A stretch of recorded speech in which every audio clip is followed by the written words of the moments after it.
Hello viewers, এই যে দেখছেন পিটুনিয়া, এটি প্রকৃতপক্ষে শীতকালের ফুল হলেও একে মোটামুটি এপ্রিল মে মাস পর্যন্ত ফুল পেতে হলেও অবশ্যই একে আর বাইরে রাখা যাবে না।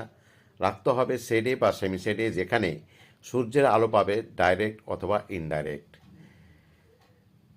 বিশেষ করে ফেব্রুয়ারির মিডিলের পর থেকেই গাছকে ছায়ে নিয়ে চলে আসুন। মাসে একবার মিশ্র খাবার দিন, দেখবেন আপনি প্রচুর ফুল পাবেন। এছাড়াও আমার কাছে একাধিক কালারের রয়েছে, সিঙ্গেল পেটাল ডাবল পেটাল সবই আছে। এবং এই সমস্ত গাছকে নিয়ে আসতে হবে কোনো ছায়ে জায়গায় নিয়ে আসবেন এবং সুষম খাবার দেবেন।